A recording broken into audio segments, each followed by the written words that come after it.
So now let's have a look at a particularly useful representation of complex numbers that represents them as points in the two-dimensional plane. So here what we're going to do is represent a complex number z as a point in the plane. And so in order to see how that happens, let's take z equal to x plus I times y.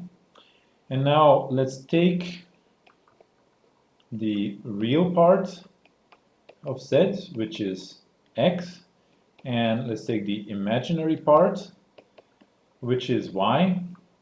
And now let's consider those as coordinates of a point xy in the plane.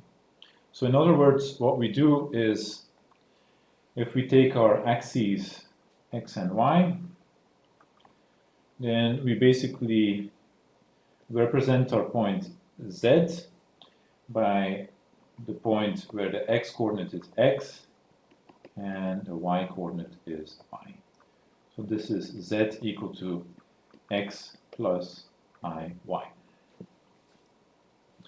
A little bit about terminology when we represent numbers like this. So we often call the x-axis the real axis, because if you take a real number, so real number can basically be written as a complex number x plus I times 0. So basically the real numbers are along the x-axis. That's why we call it the real axis. And likewise, the y-axis is referred to as the imaginary axis, and numbers of the form 0 plus I times y, these are called purely imaginary numbers. Purely imaginary. And so they're located along the y-axis.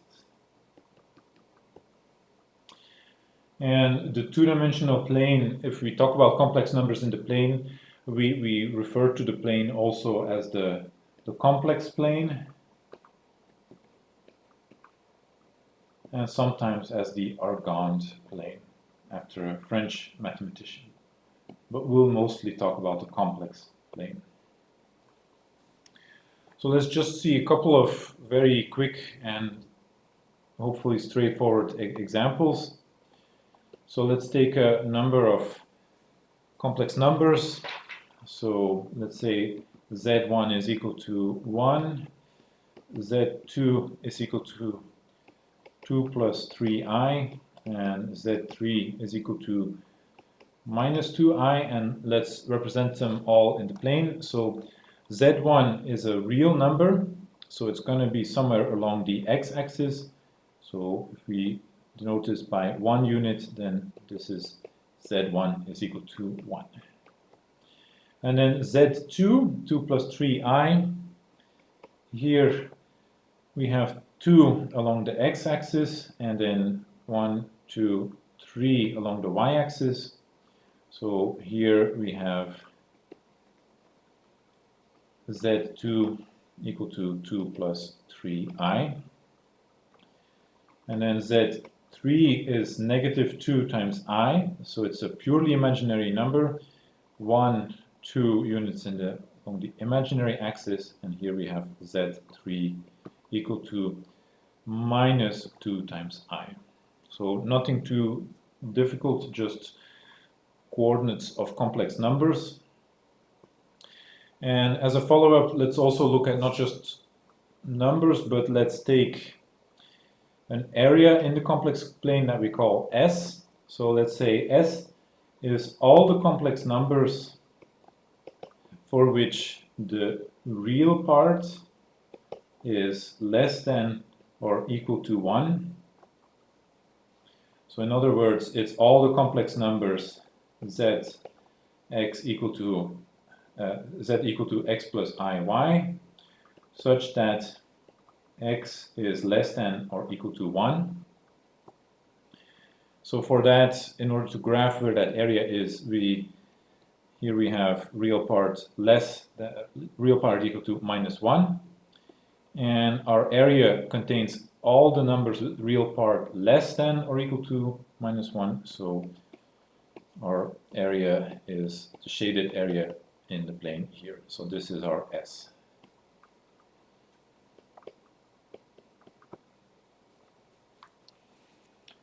So now, useful corollary of that is that there's a very neat polar representation of complex numbers.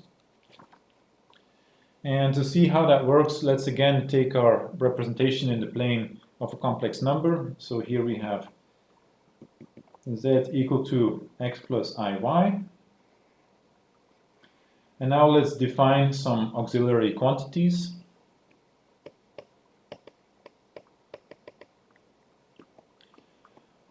So first, we're going to look at the distance between the origin and the point z. The origin is here, of course. And we're going to call that r. So r is, remember, this point has coordinates x and y. So r is equal to the square root of x squared plus y squared. And we call that the modulus or absolute value of z. And it's a special concept, so it has a special way of writing. So we also denote this as absolute value of z. So in particular, note that this is real and not negative. So that is one definition. And the other definition is, let's have a look at the angle between the x-axis and z.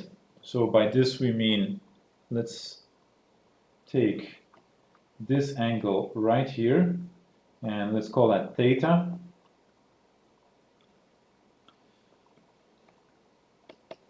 This is also a special concept in complex numbers. We will refer to that as the argument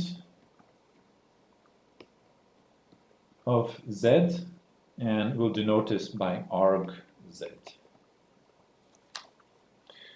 And now you have to be a bit careful with the argument, because this by itself is not unique. So as you know from the unit circle, we can always add or subtract 2 pi.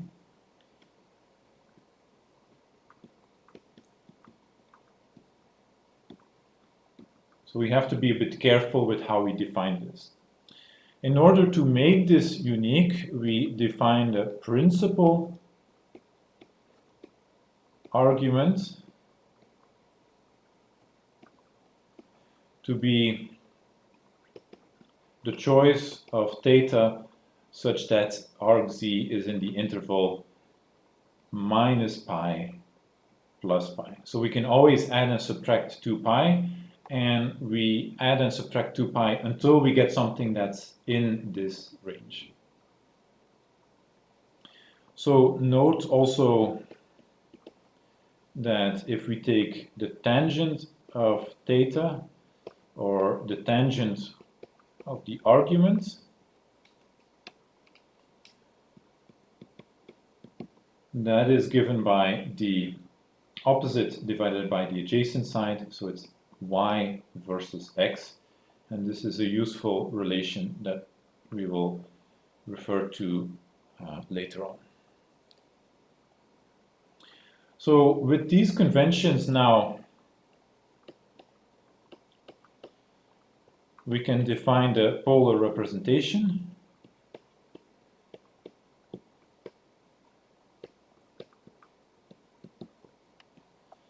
because now what we see is that our x-coordinate is the hypotenuse is r, and the x-coordinate divided by the hypotenuse is the sine of theta, so x is r times, the cosine of theta, so x is r cosine theta, and y is equal to r sine theta. And what does that mean for a complex number? Well, z is equal to x plus iy, and that is r times cosine theta plus I times r sine theta. And we can bring out the r to write this as cosine theta plus I sine theta. And this is a very useful representation that will make a lot of calculations easier, as we'll see in a bit. So let's look at some examples. So first of all, let's take z equal to I and compute the modulus and the argument.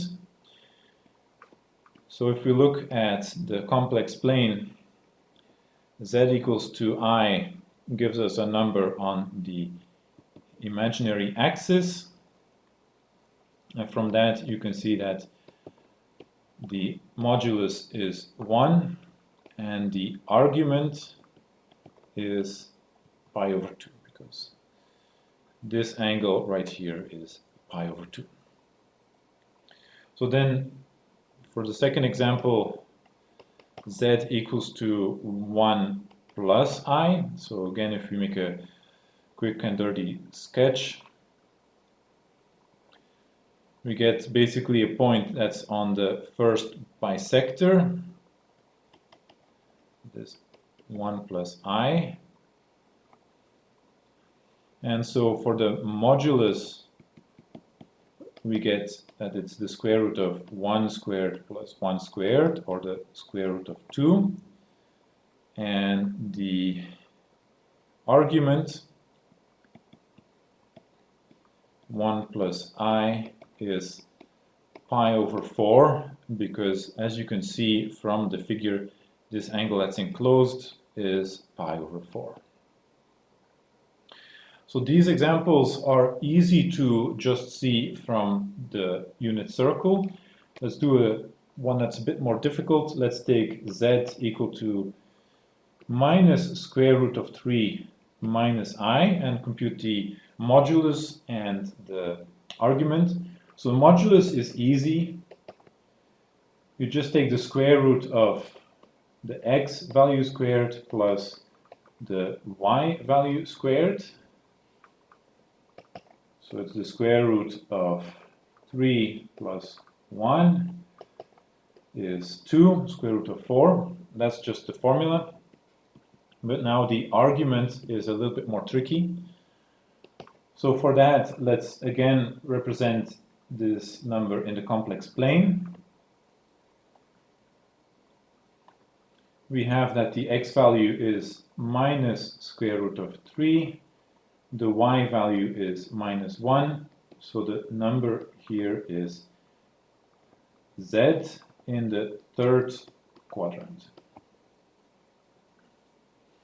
And so now, what do we know about the argument? Well, we know that if we take the tan function of the argument, that we should get y divided by x, so that's minus 1 divided by minus square root of 3.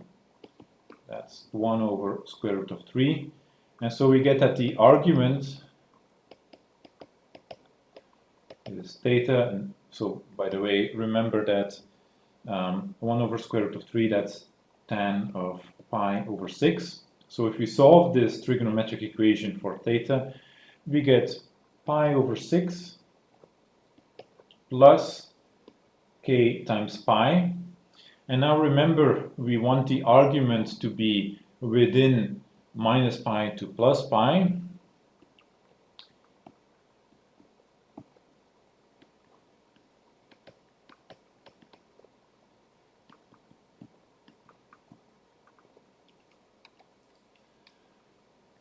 So we have to adjust things a little bit until we are in that interval.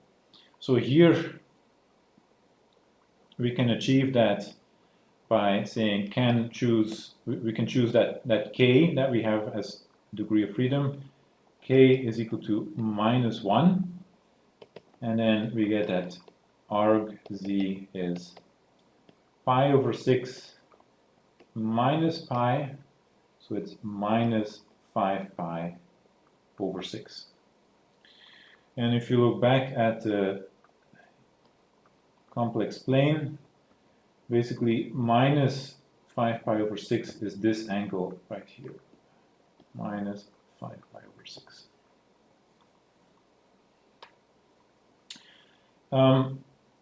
You can either proceed like I did by tweaking this value of k until you get something that's within the interval, or you can also use the following rule of thumb.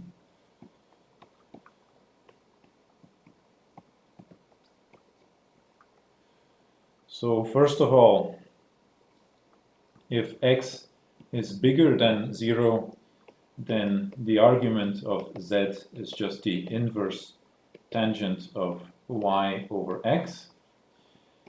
And if x is less than 0, the argument of z is either pi minus the tangent, or